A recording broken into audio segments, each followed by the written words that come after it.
Vince Edward Calzas, BSIT 3E, structured cabling. Yan. Makikita nyo, dinadrag ko yung mouse. Ayun yung switch, dinadrag ko yung switch.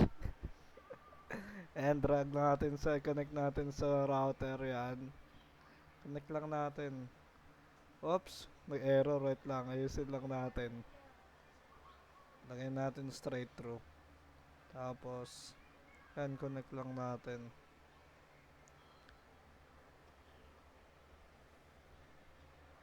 Straight through. Then, ito tayo physical. Tayo sa wirings nya. Delete cable lang natin.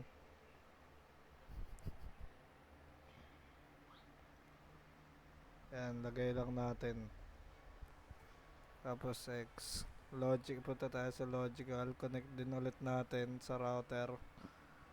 Yan. Tapos, yan, makikita nyo yan. Lalagay lang natin dyan. Pati yan. Pati yan. Tatlo yan. Lalagay natin sa router. Tapos, ko-connect na natin yung mga PC sa mga switch. 50 yan. Kailangan talaga isa-isain.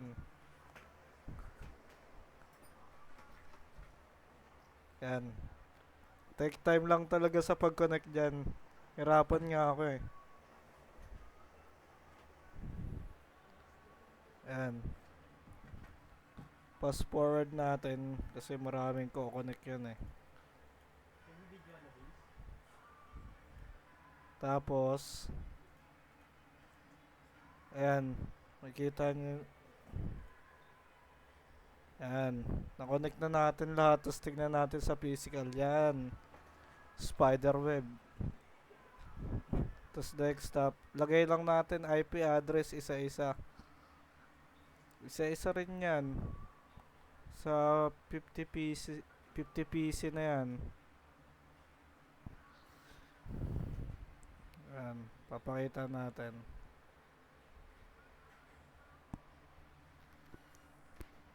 Connect ulit ng bago. So, 1 to 50. Isa-isa. Tapos, fast forward natin kasi kailangan isa-isa yan eh. Tapos, fast forward natin. Nandito na tayo sa IP address number 20.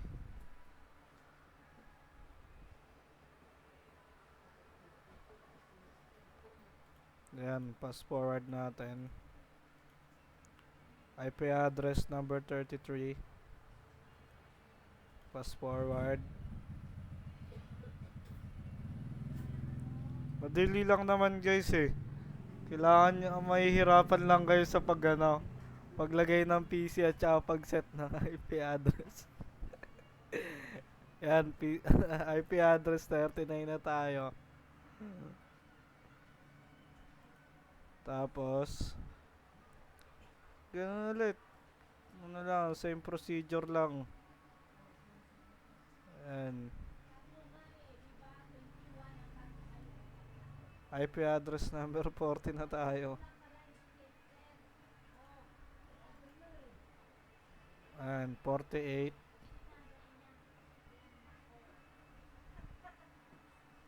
Ayan, tignan natin sa physical. Ayan, spider web na lahat ng wire.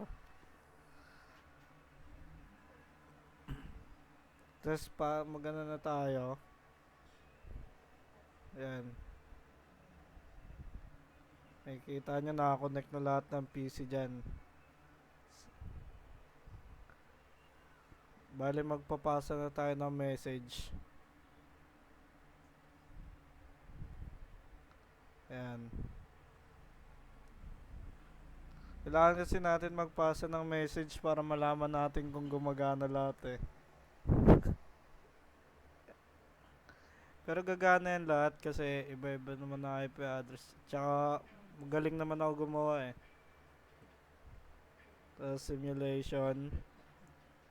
Baka real time yan ah. Simulation. Display, o, di ba? Tumakbo yung mga message. Alam ko yan eh. Ayan, tutakbo na lahat ng message niyan. Ayan o. Gawin din natin sa logical. Papasa rin ng message. Op, tumatakbo na siya. So yun, dito natatapos yung paggawa ko ng structured cabling.